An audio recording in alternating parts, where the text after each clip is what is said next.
بھرپور طریقے سے پاکستان نے جواب دیا. رافیل طیارے گرائے بھارت کے. اس کے بعد ہم نے دیکھا کہ کچھ دن تک ڈرونز بھیجے بھارت نے, وہ بھی مار گرائے, جو 77 سے زیادہ ان کی تعداد تھی. اور پھر جو ہوا, پہلے ہم نے دیکھا بھارتی میڈیا یہ پروپیگنڈا کرتا رہا کہ کراچی تباہ ہو گیا, لاہور تباہ ہو گیا, گوجرانوالہ میں یہ ہو گیا, وہ ہو گیا. لیکن جو منہ توڑ جواب گزشتہ شب پاکستان کی جانب سے رد عمل منہ توڑ جواب دیا گیا, اس کا امپیکٹ آپ اس وقت سکرین پر بھی دیکھ سکتے ہیں.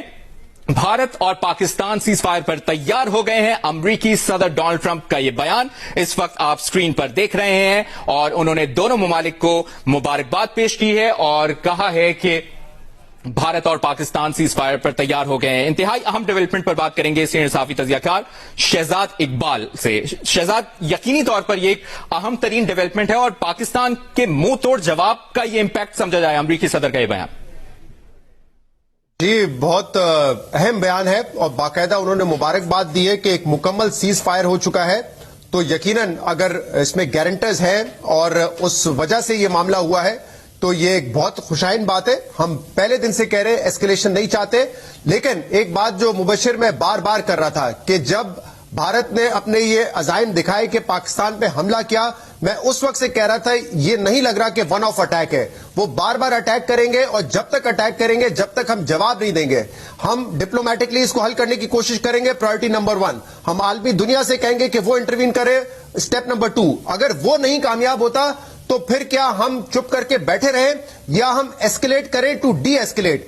ہمارا دفاع یہی تھا کہ ہم بھی ایک کاؤنٹر اٹیک کریں اپنے دفاع میں, اور پھر شاید ان کو یہ سمجھ آئے کہ نہیں, بھارت کو جواب مل سکتا ہے, پاکستان کی طرف سے بھرپور جواب مل سکتا ہے. اور جب ان کو شاید یہ اندازہ ہو کہ ہمارے ایئر بیسز بھی ان کے نشانے پر ہیں, ہماری فیلڈز جو ان کے نشانے پر ہے, ہمارے جہاز ان کے نشانے پر ہے, ہماری فوج ان کے نشانے پر ہے, پھر ان کو شاید یہ احساس ہوگا کہ نہیں, اس جنگ کو روکنا چاہیے.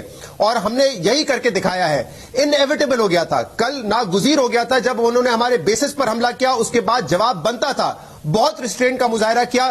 کبھی وہ پاکستان کی سرحدوں کو کراس کر رہے ہیں, کبھی پاکستان کی ایئر سپیس کو کراس کر رہے ہیں, کبھی ڈرون حملے کر رہے تھے. لیکن جب انہوں نے بیسس پہ حملہ کیا اور ہم نے جواب دیا تو اس کے بعد واضح تھا, ان کو پتہ چل گیا ہماری قوت کتنی ہے.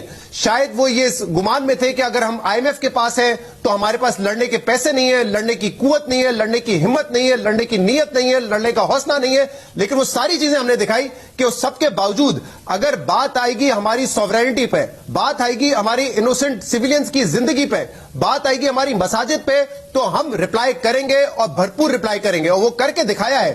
اسی لیے کہتے ہیں ایک وار گیمنگ میں you need to escalate to de-escalate. اگر ہم یہ نہیں کرتے تو شاید وہ سمجھتے ہیں ہم سٹنگ ڈک ہے, مارتے رہو مارتے رہو مارتے رہو. ہماری ریسٹرین کو, ہمارے تحمل کو انہوں نے کمزوری کے طور پہ لینا شروع کر دیا تھا.